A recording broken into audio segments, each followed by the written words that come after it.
Kaitlyn Braun reached out to a doula for support giving birth. Then another. Then another. Over 50 doulas endured Kaitlyn's stories of assault, stillbirths, cancer, and more. But none of it was true.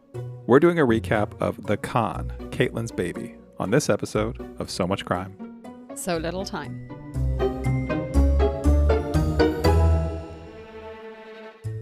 You know, the partners during labour often just sit around doing nothing. Hold on. Okay, that's mostly right. I mostly sat around doing nothing.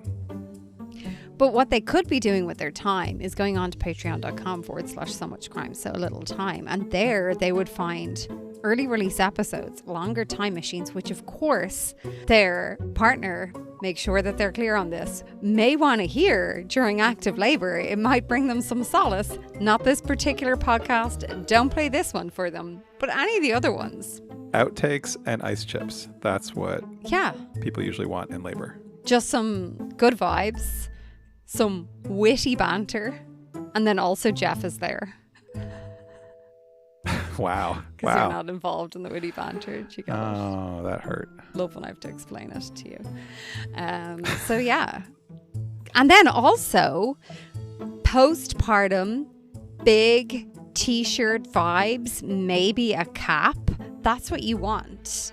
You don't want your cutesy outfits. You want your cool merch. And that's what we can provide if you sign up to patreon.com/so much crime, so little time. One other idea. During labor, if sometimes labor goes on for a while and it can be kind of boring, what if you could chat with us? He says from it can be kind of boring. Labor and delivery.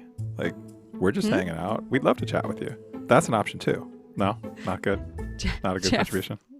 Jeff wants to chat with people during labor as a Patreon bit, as we're about to go into someone who is like trying to get people to chat with them during labor while doing ridiculous, creepy things. I didn't think that through. Yeah, you didn't. Anyway, patreon.com/so much crime, so little time. We appreciate your support. Thanks.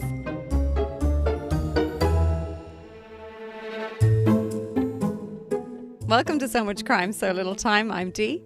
And I'm Jeff. And before we start, just a quick warning. Warning. Warning. This needs a big warning. Actually, we need a big one on this one, I think, Jeff. Yeah, there's lots of things to warn you about with this one. But this one, in addition to all of the content that we may or may not want to talk about, we'll have spoilers for The Con, Kaitlyn's baby. We're going to discuss the whole series here. If you haven't listened yet, check out our preview episode on this show. It is before this one in your feed. And there's a link to it in our show notes. So before we go any further, if you are someone who just listens to us, doesn't actually listen to the podcast, and you are unaware of what the Con, Kaitlyn's baby, is in fact about, we want to make sure you're aware that the content we're about to discuss has reference to sexual assault. It also has reference to miscarriage, pregnancy loss, and mental illness. Just in case that is content that you don't feel like you want to absorb right now, or if it's an episode you would just rather skip, we want to put that out to you before we dive in to the main feature here. Let's talk about just what this podcast is before we start discussing. Yeah. Okay. So this podcast was released in 2025. The host is Sarah Treleaven. There's 6 episodes in total, each kind of around 30 minutes. There's one slightly shorter one. But Jeff, jump in and tell us, give us a quick recap on episode 1, the story we have so far. Yeah. So in episode 1, which we talked about in our preview episode, we heard mostly from 2 doulas named Amy and Katie. They were helping this woman, Kaitlyn Braun, over the phone. This was in 2022 as she prepared to deliver a stillborn baby that was a result of a sexual assault. Amy and Katie basically spent 10 days supporting Kaitlyn over the phone as she reported having the baby. Then she was having some postpartum bleeding. She went through a hysterectomy. She got diagnosed with stage 4 cancer. She had an attack by a predatory doctor in an ambulance, and at some point they started to realize that something was wrong with Kaitlyn's story, and they started doing some reverse image searches and started to question both if Kaitlyn was telling them the truth and also if they were the first ones that this happened to. On that cliffhanger is where we left it. So, D, this podcast went to some places. It did. Where would you like to start? I think we should start where we left our preview episode, which is where you posed the question of, like, what's the con here? Like, what's she getting? Yeah, which they addressed head on a couple times. They did, but I think, I don't know, is it that we live in such a materialistic world that it's just so hard? It's so hard to contemplate that the con is the attention. A little bit. Like, the con has gone on for so long that the attention is, it's its own currency. Yeah, that was a little bit hard for me to process. I kept waiting to figure out how money was involved, but it really wasn't. It really wasn't about money. Yeah, what did you think of that? Yeah, I found it baffling, and so much of me was trying to grapple with the intricacies of the con. Yeah. Especially, in episode 1, the con was all over the phone. Right. Which was interesting because it kind of felt very much easier to do. Sure. Because it's over the phone. But then as the podcast goes on and you hear of like people coming to a house and seeing her, and there is so much that we will discuss, but there's just so much more to it. And it just made me wonder, there's so much thought gone into this. There's so much planning gone into this. There's so much practice because she has done it with so many different doulas. And so she's going from doula to doula. Yeah. Yeah. She's done it with her best friend. She's not afraid to nearly go into a hospital. She gets scans and like, oh, well, when you were here 3 weeks ago, there was no baby, and there's no baby now. Yeah. Yeah. This is all, it's just so mind-boggling. So she does that, and yet, she's not changing her name. Yeah. So when doula number, I don't know, 48, 49, whatever it is her client, or she reaches out to them, they Google her, and this is what comes up. So it's so intricate, and yet it's so not thought through. It's so brazen and sort of shameless and out in the open. Like, people know where she lives. People have spent time at her house. She uses her real name, and she also does this at such a high volume over a short period of time. It was a little bit hard to understand exactly what time frame we were talking about. I feel like they were saying 2022 a lot. Yeah. And like she was going like from one to another. Like, well, she was 23 at one point, and then she turned 25 in prison. Yeah. From memory. So yeah. That was sort of amazing to me, and I think I guess my takeaway from that is like this. I think it's hard to fathom exactly what her state of mind was. And we heard at one point late in the series from this guy, Mark Feldman, a doctor, who wasn't her doctor and was clear that he wasn't diagnosing her, and that she may have a variety of different conditions. But what he thought she might have was something called, factitious disorder? Mm. And I wrote this down. I actually copied this from the transcript because I thought it was just an interesting description. So he said it refers to people who feign, exaggerate, or actually induce illness in themselves or others because they find it emotionally gratifying. It sounds really perverse, but the primary motive in these cases is that people enjoy and feel desperate for attention, sympathy, care, concern that they feel unable to get in any other way. And illness is one of the obvious ways in which people can get special dispensation, which tracks with what we heard about her and her friend from when she was like 3 years old, where it just seems like it was just story after story where she was harming people's lives where it seemed like all she was getting from it was a little bit of attention. Yeah. I had a hard time And processing that. that friend was saying, like, you know, when Asia? Asia, yeah, when people turned their back on her, she couldn't. And she's been through so much with her. Yeah, I don't know. Well, for years and years. And I feel like it's a hyper concentrated version of that happened with these doulas, where these doulas kept saying over and over again, like, you don't doubt a woman who's been through a trauma, who is, whether it was, you know, got pregnant through a sexual assault, or who is having a stillborn baby. Like, you just, I think at one point one of the doulas said something to the effect of, like, I can either like be mad at this person. I forget how she phrased it exactly, but it was like, I have two choices here. She said, I can be compassionate to someone in the lowest moment of their life, in a low moment, or I could be angry at them when I know that they need compassion. I think that's how she was phrasing it. And it was the choice of what, but that lasted a day is then what she ended that up with. Because it wasn't that this was a low moment. It was like, this was a culmination of so many things. And I think, like, having gone to an all-girls school, like, I feel like a lot of there were people who exaggerated or were known for saying things were happening when they weren't. Now, they're not as extreme as the situation playing out here, and definitely not as consistent and constantly happening. But there were people that you knew say things and you're like, well, you know, last week there was a different story. Next week there'll be another story. Right. And you know they're going to tell their best mate of the week that last week's one wasn't true. And next week we'll know that this week's one wasn't true. Like that was just the way it was playing out. This is hugely magnified.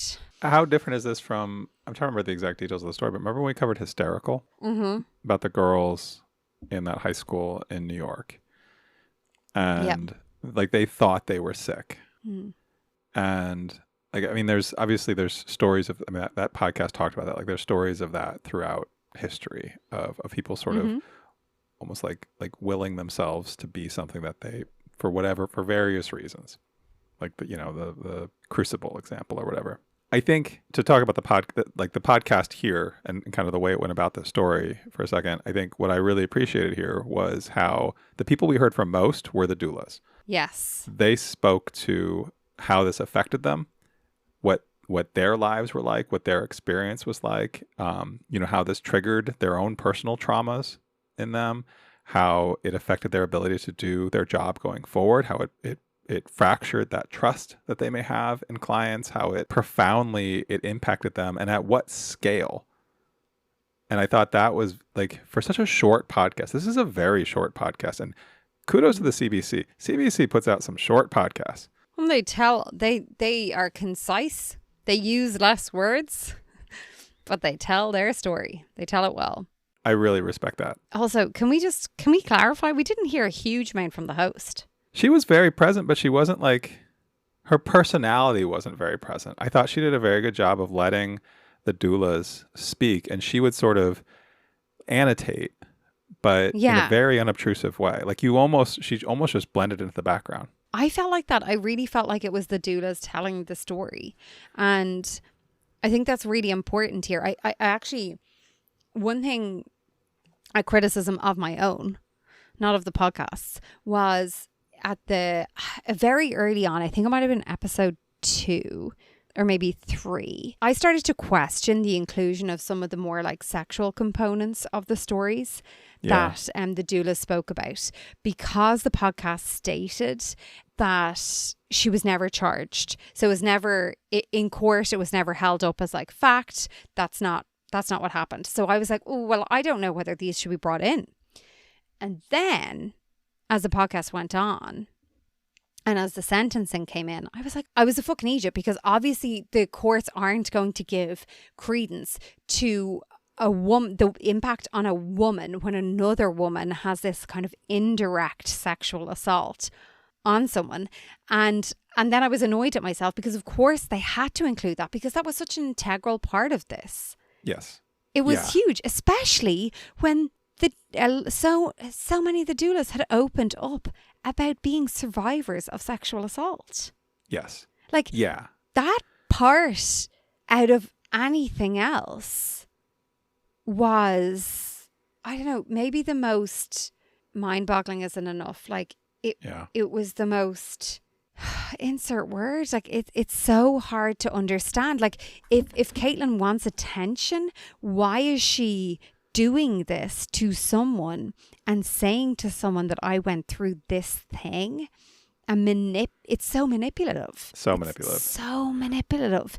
And it's so hurtful. Like, there's no doubt that you're hurting someone who's already been through that. We don't know if Kaitlyn actually went through any level of sexual assault ever. But that's right. Whereas that seemed to be a recurring theme in the stories she was telling to people, including her friend, not just the doulas. I think, to me, what hit me, and particularly in that one, we heard one fairly sort of like detailed story of a doula who was at her house and who really, I think, was effectively assaulted. I think it definitely counts as, like, imagine if the genders were different in that scenario. Like, I think you would 100% treat that differently, I think. And I felt like this about the sentence. Yes. Can you imagine a judge saying to a young man who had masturbated in front of another man who was like trying to support him, and the judge saying, you go home now and your dad's going to make sure that you don't leave the house and you don't go on the internet and you don't contact anyone else? That would not happen. Well, is Louis C.K. in jail right now? I don't know who Louis C.K. is. He's the comedian who masturbated in front of a bunch of less experienced female comedians. Like, he would kind of like stop them from leaving his office. And sorry, just to be clear, I didn't say in front of women. No, I said in front of men. Yeah, no, yeah, you did. I'm just saying, like, there's a few permutations of gender here, and they all, I feel like, sort of would have different outcomes in the courts. Well, you know, it's very... But they would. Do you remember we were discussing the band teacher? So the band played on was the season 1. Yes. And the band teacher was the season that we were looking into. But what was very interesting is, what was your one's name? She was so nice. Julie Ireton. Ireton.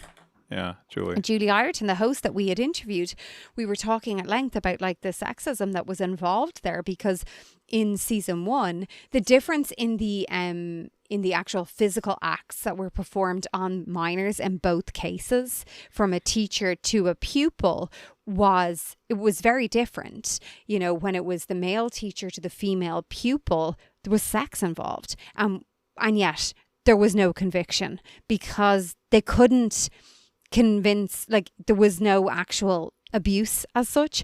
But in the case in season 1, the idea that they were more or less putting out that they could potentially be together, there was no physical touch involved, and yet they were convicted because at the time the idea of two men together was like against the law, basically. Yes. Regardless of the fact that it was a pupil and a teacher. And it feels kind of in a similar vein here, where it's the gender that's coming up against it. I really wonder if this was a man, and whether the man was the doula in the situation, and the man was conning the doula out of the male doula and performing these acts in front of the man. What would happen? And it feels like that the impact would be seen as way more severe. Yeah, it feels like it would be different. Yeah, and I think what was interesting to me, what stood out, because I think this definitely is similar in some ways to other stories we've covered, but what we haven't covered in the same way before was, and this just getting back to, again, my vicarious, not direct, my indirect knowledge of the life of a doula, it's an incredibly intensely intimate experience that I can only imagine. Yeah. Yeah. And I mean, you are like, the idea of, aside from just being with a woman as she is giving birth, like, there is a lot of, like, you are exposed to a lot of things, and like a lot of sort of boundaries that you would have in any other job aren't there. And I think, and I think it's even different than if you are a midwife or a nurse or a doctor, because you are not a medical professional, right? Like, you are basically there as a version of like an assistant, right? You're there as the woman's helper. That alone gives like a different level of sort of intimacy that when you take advantage of that trust, and when you hear about these women who themselves are survivors of sexual assault, and then to go through this and to be put in this position of their every inclination in them is to not doubt this person. They all, and I said this in the preview, they all seem so genuine and sincere. And that continued through all the other ones we heard. I thought it was amazing how many of them we got to hear from here. But in any other like scam scenario, I feel like we would say like, well, why didn't they like pick up on it? Why weren't they more suspicious of this? But here, why would they be? What cause would they have to be? Their job is to not be. They're hired specifically to be there for this woman, whatever she's going through. But I feel like they also are suspicious, but their job is to trust. Their job is to realize. The job is to take into account that the woman might have gone through so much that, you know, every labor is different, and especially if it's like a sexual assault, especially if there's no support around, especially whatever. So they have to even dismiss the pink flags. They have to dismiss everything to try and focus. And that would be so hard for anyone. I can imagine it would be much harder for someone who's already gone through abuse, particularly sexual abuse, because especially if the flags are, you know, are triggering some element of, is this a weird sexual thing? Because they're trying to say, no, that's my past.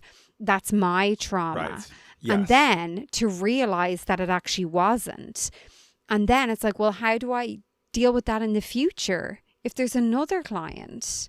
And, you know, it's just messy. It's just fucking ridiculous, really, isn't it?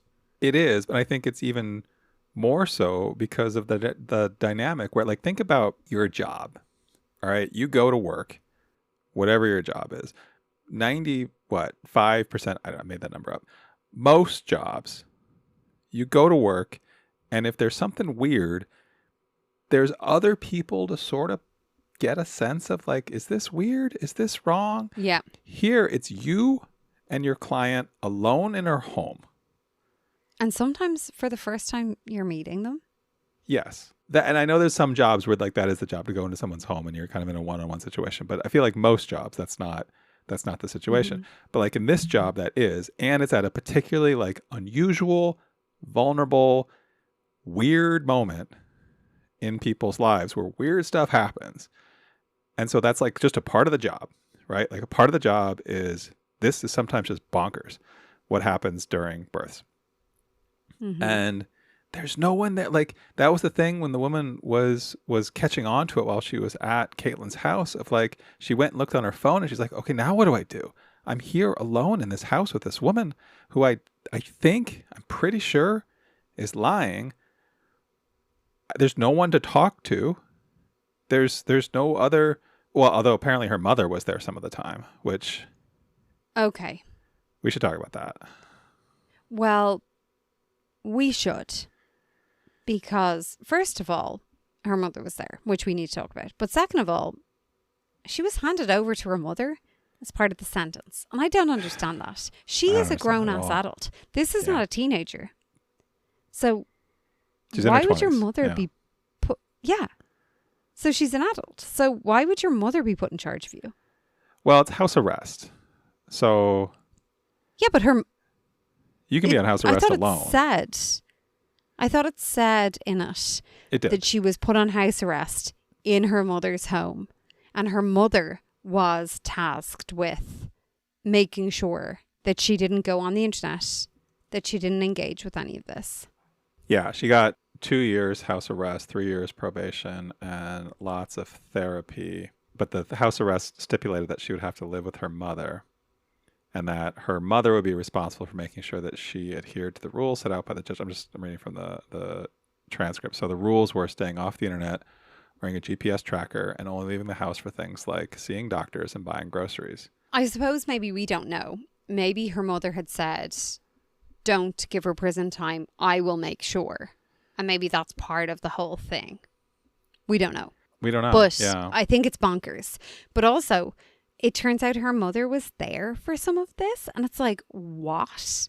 But she knows. But then it's like, well, This woman is 25-ish years old, somewhere around there, around the time that this is happening, around the time the sentencing is happening. This happens over the span of like 2022, 2024. 2024 is the sentencing. And when we hear from Kaitlyn's childhood friend, it sounds like this stuff has been going on at least since she was a teenager. So let's say a decade or more. And we also heard earlier on that Kaitlyn would tell these doulas that her mother had cut her out of her life because she was pregnant from a sexual assault. Yeah. So was her mother cutting her out of her, like the same way that she was saying to a doula from out of town, oh, I can't use any of the doulas from in town because a doula I used is going around telling everyone, making up lies about me. I don't know. What stood out to me was the way we got that sort of bombshell dropped that her mother was there at the time was about this picture of her doing this curb walking thing where she's like walking 1 foot on the curb and 1 foot on the road. That's actually something I'd never heard of. Have you heard of that? Oh, yeah. I've done it. Okay. I feel like I've heard about a lot of ways to induce labor, but that one was new to me. Or maybe I've just forgotten. I don't know. It's been a long time since I've been pregnant myself, personally. I don't think anyone in this podcast, this one, as in you and I, but I mainly mean this one, as in that we're discussing, the con, Kaitlyn's baby, doesn't feel like Kaitlyn needs to get help. Yes. Everyone knows that it's not like she needs to be locked behind bars. She needs to get help so that she doesn't escalate things, because it felt like each time she was escalating it. Like there was just so many weird factors, like the fact that she was a social worker, the fact that she had applied to be a nanny, and this idea that she was, or this fear that it was raised, like what if someone who had a new baby like went to be the doula, like the idea of like her stealing a child, like is that something she wants? But I don't think it's the baby she wants. I don't think it's anything to do with the child. I think it's all to do with the attention, because the child is never, even at one point I think it was when the English, during COVID, when the English doula was called upon. Yeah. Where she heard the crying baby in the background, and then it was all like something's wrong, whatever. It's all about her after. Right. And I personally don't know if it would ever escalate to the baby. I don't know if it's ever the baby that she wants. I think it's all the attention on her that she wants. But is it? She's clearly, like, I think what I took away from this, with getting back to like how this was at least 50 doulas over a seemingly fairly short period of time. And the fact that she also then turned around and did this like 2 months or so into her house arrest, she seemed completely out of control. Like she seemed incapable of not doing this. And she wasn't stealing babies. She wasn't, the crimes she was committing were maybe hard to determine. But they're definitely crimes, and she's definitely causing harm to people. She's definitely hurting people directly. Yeah. I do feel like to your earlier point, like this is just a little bit of like, it's a crime that doesn't fit neatly into the boxes maybe written by men, for men. Like this is a job primarily done by women for women, and maybe that's part of the problem here. I don't know. I mean, a forever problem that like women, pregnancy issues that mainly impact women have not fully been fleshed out or researched or whatever. Yeah, absolutely. I totally agree. I do think that the big issue here is that empathy was given to the fact that Kaitlyn was a young woman who was dealing with a mental health crisis, which, yes, indeed she was, but consistently she was, and anytime it seemed like she was asked if she needed help and interventions were tried to put in place, she didn't stop. And she went after the most vulnerable people, as I see it, and the most, some of the most generous people. Yeah. Yeah, a lot of people were doing this for free. Yeah, and had no shame about it.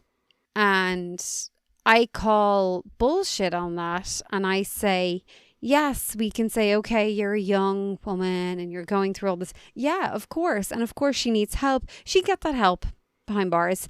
She doesn't need to be in society preying on doulas who other women need. She also doesn't need to, which we haven't spoken about yet, to be a social worker. She doesn't need to be in a position of power where she can put a sexual allegation against a pastor, or was it a young man? Teenager. Yeah. And only for the fact that there was CCTV footage at the exact spot where at the spots where any sort of interaction occurred, that was like, that allegation was absolutely wiped. But we have heard a lot of times where things like that have, with no evidence, have been taken way too seriously, and that's dangerous. Yeah, it is. Let me ask you this. So this happened primarily in Canada. It affected some doulas in other countries like America, but it was mostly Canada. So many of these doulas talked about how they took this case on pro bono because sexual assault survivor, whatever. Like there was reasons that they do that. Some of them expected to get paid. It didn't seem like any of them did get paid. No, she ran first. If this happens in America, do you think that the doulas sue her for gobs of money because of, I mean, some of these doulas gave like days and days, if not weeks of their lives, and suffered severe like emotional distress and lasting sort of trauma from this experience. What we didn't hear about here was anyone trying to sort of recoup that loss financially, which is, I feel like, a very American way to respond to this. Ah, fuck that. The Irish are not into suing, and I say sue. Yeah. I absolutely, in this case, absolutely. Yeah. The time, the overnights, the impact that we heard, particularly in episode 1, because obviously they went into detail with that very first episode to really give us an idea of it. Like the impact, not just on them, but on their family, on their kids. Well, and to put it in a different way, and this is going back to when my wife was a doula, like you as a doula, you can take a finite number of clients in a month because you can only be in one place at one time, and you don't exactly know when someone's going to go into labor. And one way you get around that is by being, like we heard in the first episode about those two doulas who were partners. Sometimes you're part of a collective or a group and you sort of share collective responsibility. But then you also have clients who only want you. They hired you. They want you to be there. And so you do not take other clients in a certain window of time. You reserve that for them. And sometimes that can be very lucrative. You can make a lot of money from one client.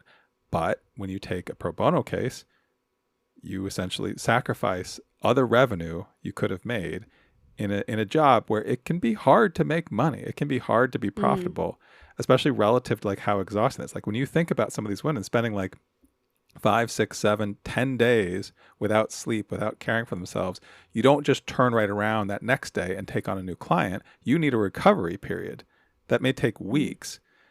And also it's that not time, just a personal recovery, it's a recovery plus like spending time with your own family, and like it's the recovery of like all of that. Well, and that those 10 days you're spending with this one client and that super intense experience, you're also not interviewing with other clients. You're not being hired by future clients. So you're sacrificing leads, right? Like the business model of a doula is you're going kind of client to client, and it's a grind.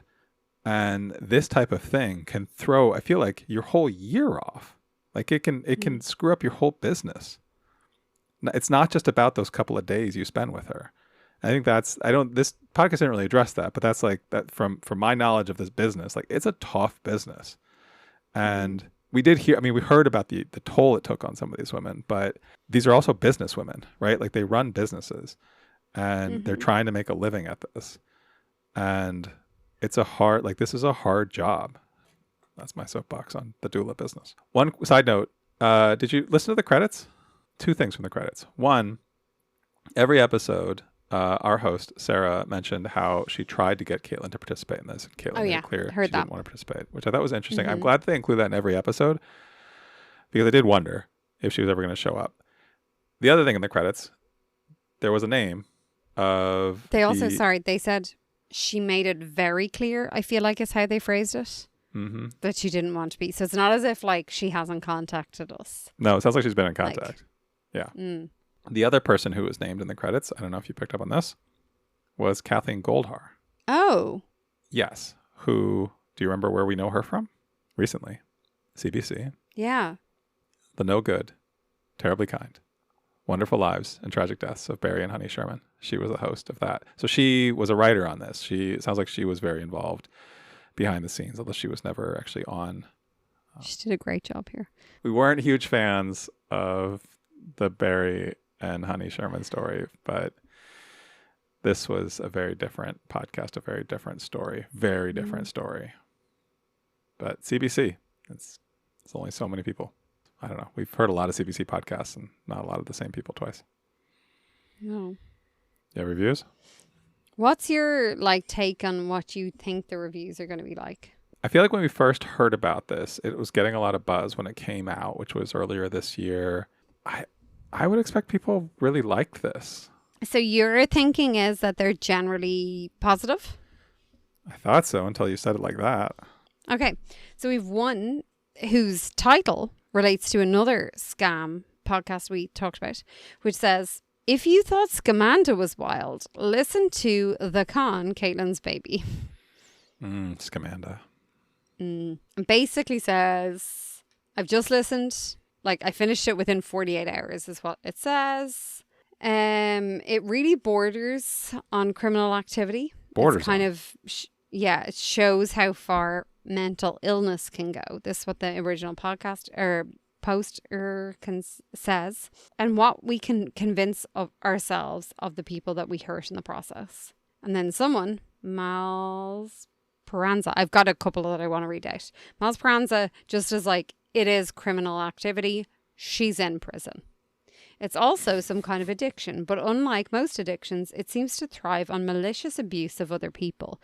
In other words, unlike a scammer, she's not trying to steal money or someone's identity, data, or someone's identity, but she is preying on people. I think the perpetrator in the podcast, Sweet Bobby, is somewhat similar. Have you listened to Sweet Bobby?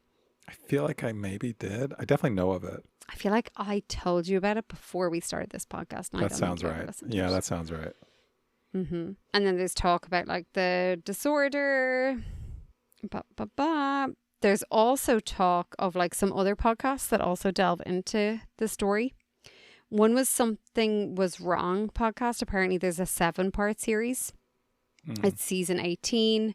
It went into more depth, but apparently from the perspective of other people, from the friend and the girlfriend's perspective more so. But seemingly, and I think what we would prefer anyway, would be the doula's perspective, which is what we heard in this podcast. So there's some overlap, but I don't know. I don't think I would have liked to have heard it solely from other people's perspectives of what was happening. Actually, I wanted to say, wasn't thinking about Scamanda, but what I liked about this podcast so much better than Scamanda was so much focused on Amanda herself and her voice or a representation of her voice. Whereas here, never hearing Kaitlyn's voice, I was predisposed to be have a lot of empathy for the victims in this story. But I think how much they were very much at the center, they were 85% of the voices we heard. I don't know. It was far and away most of the voices we heard compared to Scamanda, where I feel I got real annoyed with that sort of Amanda voice. You just my face has just shown you what I felt when you sang the Scamanda voice. You just reminded me of how annoying that Scamanda voice was. Yeah, it was real annoying. It was so annoying. And yeah, that, I can hear it in my head. When you do the voice? Yeah. Very annoying. But the end of this one is basically, which I thought was so funny, homestay. It was my I just bonus want to know daughter. Kaitlyn. My bonus daughter. Oh, my bonus daughter. Oh, so painful. Sorry. Da da da da da da da da da. You need a new tune to your voice. But anyway, okay. So the end of this review is like, I just want to know how Kaitlyn had that much time. The stories of the friends coming to her rescue and the doulas helping her through labour and everything that came after overlapped. Like she was actively doing both things at once. Did she ever sleep? I think this person misses the point. No. I mean, she didn't sleep. But this was all really, consuming. No, I know. But like also, did she work? No. Did she? But she didn't live with her mom. I think she might have lived with her mom. I don't know. I don't think she did. Yeah, her financial situation wasn't really addressed, and I am curious about that. There was another DML as ZR or ZR said, I'm literally listening to this, dragging my jaw from my local park back home. Insane. The thought of her mother being there? Question mark, question mark, question mark. And like not stopping? Question mark, question mark. Ew. I felt sick at some point. F4. That means for real. Ha ha ha. I just think it's so funny being like, I literally listened to this dragging my jaw from my local park back home. Yeah, I mean, it's not wrong. This is, yeah, when we heard about the mother being right there, like that was kind of a bombshell in this story. Seriously. I don't even know. Also, I don't want to judge. Oh, Batcha Cray Cray said, what in the fuck did I just listen to? Fuck was in capitals. Whoa, that was insane. Really good. Damn, that was fucked. Would you recommend this to people? I mean, yeah, it's pretty insane. I thought it was a really well put together podcast, actually. Yeah. I know we said that, like, it was very short, very concise, kept the voices of the doulas there. The host, like, I kind of didn't even notice her, which I kind of loved. You used a good word that I can't remember that began with A, and not anecdotal, annotated. I don't know, something like that. I do agree. I think this is a situation where the conciseness fit the intensity of the story well. I think this was such an intense and like visceral story that if it had been like the total thing was like under 3 hours. Like if this had been like 8 hours of content, it would have been overwhelming. Yeah. Like you needed that like Definitely. I think it was episode like 5 that was like 17 minutes long, and like I kind of needed one to go by very quickly. I couldn't have done hour-long episodes. I definitely could not have done hour-long episodes, I don't think. I'm also really glad we didn't get to hear from Kaitlyn. No. Is that bad for me to say? I feel like she would just have been manipulative. No, I think it was the right thing. I think obviously like I respect that they really tried to get her to participate, but I think for us as an audience, I think we're better off not hearing from her. I think you're right. I think there's no scenario in which she comes on and like I was thinking about Bad Thing. Remember Bad Thing?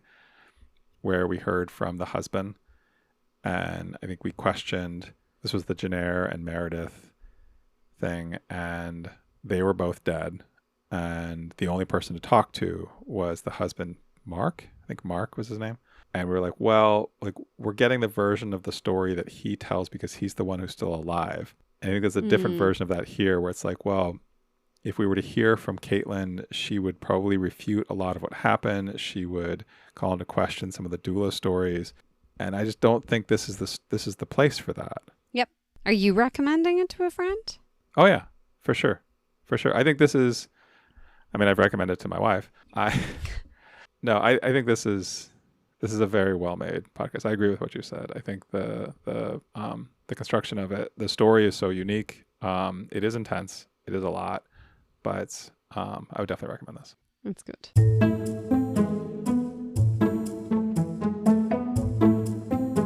So we would both recommend The Con, Kaitlyn's Baby, but would you recommend So Much Crime, So Little Time? You probably would because you've made it this far into the episode and you're still listening to this part right now and you're not skipping ahead. And I appreciate you not hitting that skip button, even though it's right there. It's okay and if you're you probably thinking, skip. I don't mind. No, don't skip this part. Don't skip this part. Keep listening. Okay. All right. You're still with us? Okay. Since you're still here, I want you to go into your app that you're listening on now, if it's Spotify, if it's Apple, whatever it is. And if you haven't yet given us a rating, go ahead and you've listened to enough now. You can go ahead and hit 5 stars. That helps other people find the show. It's the easiest thing, literally the easiest thing you could do to help us grow this show and support the show. In addition to that, feel free to leave a comment. Let us know your thoughts. Even if it's just you want to say what a great job we're doing and how much you like me, how much you think Dee is present, whatever you want to do. And then separately, nobody's going to do that, Jeff. And last thing, tell a friend or friends, all of your friends, however you want to tell them. Let them know about the show. We appreciate it. Thank you.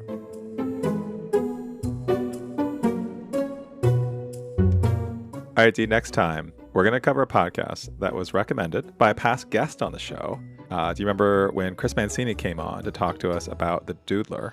Mm-hmm.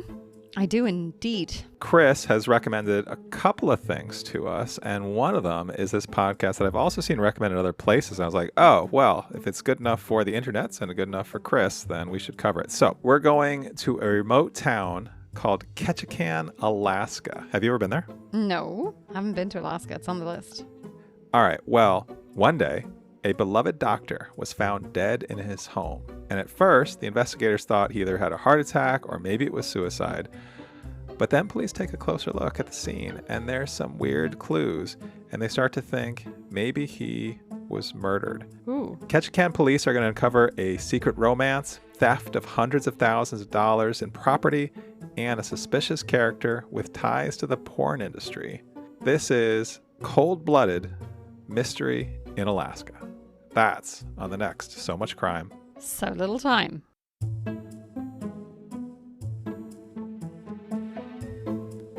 So Much Crime, So Little Time is a production of Mind Glove Media. The executive producer is Paxton Caloriso. Our associate producer is Blythe Ty. Our theme music was composed by Vyacheslav Starostin. If you haven't done it yet, please subscribe to this show on your podcast app. And don't forget to give us a 5-star rating and a review. Even better, tell your friends. To join the discussion, look for us on social media. Check out the show notes for all the links. Thanks for listening.